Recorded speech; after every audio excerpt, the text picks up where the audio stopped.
देखिए, आपसे मैं निवेदन करूंगी, अगर आपके गर्भ में बालक है तो उस समय भगवान की कथा सुनिएगा, उसका प्रभाव आपके गर्भ के बालक में अवश्य पड़ता है। प्रहलाद जी भक्त बन गए। हिरण्यकश्यपु गुरुकुल गया, प्रहलाद जी को पूछा, बेटा तुमने क्या पढ़ाई किया? प्रहलाद जी कहते, पिताजी तत्साधु मन्ने सुरवर यदेहिना सदा समुद्विग्न धियाम सद्ग्रहात् हित्वात्मपातं गृहमन्धकूपम्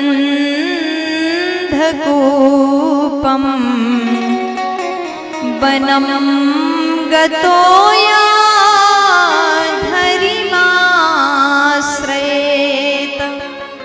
पिताजी, ये संसार जो है अंधकूप है,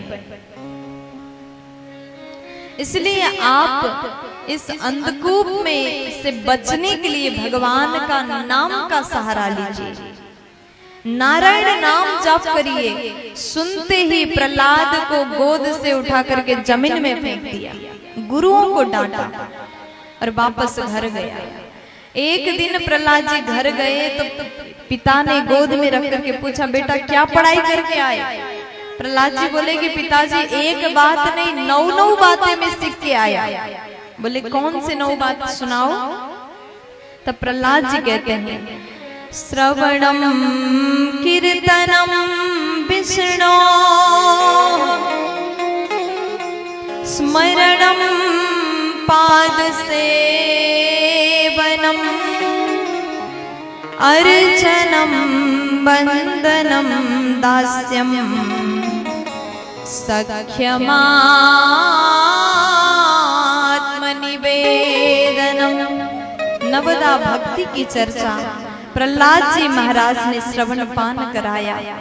अब पिता ने प्रहलाद जी को गोद में से उठा करके फेंक दिया, हाथी से कुचलवाया, कभी पहाड़ से नीचे गिराया, जल में डुबोया, आग से जलाया, लेकिन विश्वास इतना था, भगवान के नाम पर भरोसा था, प्रहलाद जी को कुछ भी नहीं हुआ।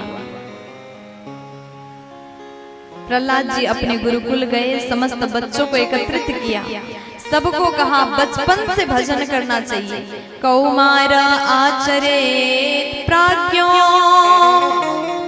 धर्मान भागवतानिह दुर्लभम मानुषं जन्मा तदप्याध्रुवमर्थदम्। भगवान का भजन भक्ति बचपन से करना चाहिए। प्रहलाद जी ने बच्चों को उपदेश दिया, नाम संकीर्तन कर रहे थे, हिरण्यकश्यपु आया, खूब डांटा, मैंने कई बार तुम्हें समझाया मेरे शत्रु का नाम मत लिया करो, लेकिन तुम मानते नहीं। हिरण्यकश्यप ने पूछा, आज मुझे बताओ क्या तुम्हारा भगवान इस खंबे में है? वो कहाँ रहता? आज मैं उसे छोड़ूंगा नहीं। प्रहलाद जी बोले, पिताजी अगर आप देखना चाहें, मेरे भगवान तो हर जगह रहते हैं, मेरे भीतर, आपके भीतर, सबके भीतर मेरे परमात्मा रहते हैं। हिरण्यकश्यप ने पूछा, क्या तुम्हारा नारायण इस खंबे में है? प्रहलाद जी बोले, बिल्कुल है, अगर आप देखना चाहो तो मेरे भगवान तो इस खंबे में भी है। हिरण्यकश्यपु कहता है, आज मैं तुम्हारे नारायण को छोड़ूंगा नहीं।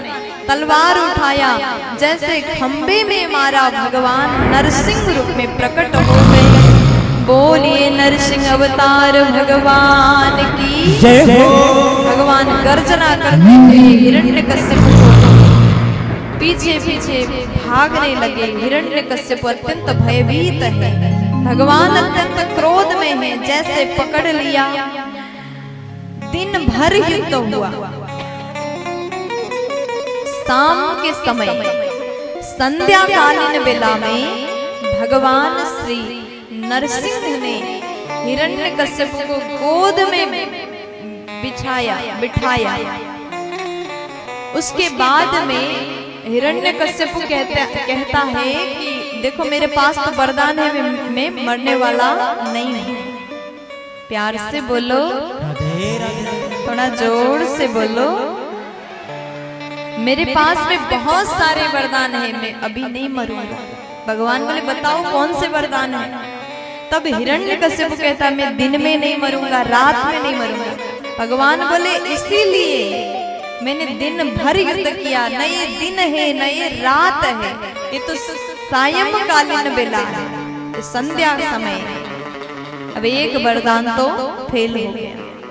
फिर हिरण्यकश्यप कहता है मैं बाहर नहीं मरूंगा, भीतर नहीं मरूंगा। भगवान बोले तुम न बाहर हो न भीतर हो, तुम तो बीच दहलीज पर हो। फिर हिरण्यकश्यप बोला मैं जल में नहीं मरूंगा, स्थल में नहीं मरूंगा। भगवान बोले तुम मेरे गोद में हो बेटा, न जल में हो न जमीन में हो। फिर हिरण्यकश्यप बोला न मैं देवता से मनुष्य से नहीं मरूंगा। भगवान बोले एक बार मुझे अच्छे से देखो, मैं देवता लग रहा हूँ या फिर मानव लग रहा हूँ। देखा तो भगवान का चेहरा तो सिंह का तरह है और शरीर मनुष्य के समान है, इसलिए भगवान का नाम है नरसिंह। न देवता है न मनुष्य है। फिर वो बोला हम शस्त्र अस्त्र से नहीं मरेंगे। भगवान बोले तुम्हारे लिए मैंने नाखून बड़ा किया, ये ना कोई शस्त्र है ना अस्त्र है। उसके बाद हिरण्यकश्यप बोला मैं 12 महीने में नहीं मरूंगा। भगवान बोले बेटा 12 महीने में नहीं मरोगे तो मैंने तुम्हारे लिए पुरुषोत्तम महीना बनाया। हिरण्यकश्यप सोचता है अब तो पूरे वरदान खत्म हो गए, सब वरदान को खंडित कर दिया। जितना दिमाग लगा करके मैंने वरदान सोचा था, ये तो मुझसे भी ज्यादा दिमाग वाला निकला। अब क्या किया जाए, वरदान को याद कर रहा है, इतना सारा मांगा था तो थोड़ा भूल भी गया। और हिरण्यकश्यप कहता है कि देखो, तब वो बोला कि देखो ब्रह्मा के सृष्टि के किसी भी प्राणी में से मेरी मृत्यु नहीं होगी, कोई भी मुझे नहीं मार पाएगा।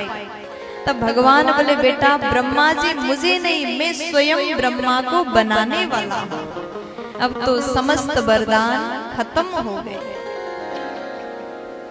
तब भगवान ने अपने नाखूनों से हिरण्यकश्यप के उदर को फाड़ दिया, उसका उद्धार हो गया। बोलिए नरसिंह अवतार भगवान की जय हो।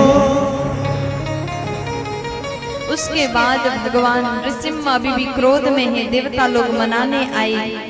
अंतिम में प्रहलाद जी महाराज को आगे कर दिया। प्रहलाद जी महाराज स्वयं जाकर के भगवान को मनाते हैं। भगवान ने प्रहलाद जी के ऊपर कृपा किया। प्रहलाद जी ने भक्ति की वरदान मांगा और कहा कि प्रभु आपने मेरे पिता का उद्धार किया, अब इनका थोड़ा ध्यान रखिएगा। भगवान बोले बेटा जिस वंश में तुम जैसे भक्त का अवतार होता है, जन्म होता है, उस वंश के 21 कुल तक उद्धार हो जाता है। उसके बाद प्रहलाद जी का राज्याभिषेक करके भगवान अपने धाम चले गए। बोलिए प्रहलाद जी महाराज की जय हो।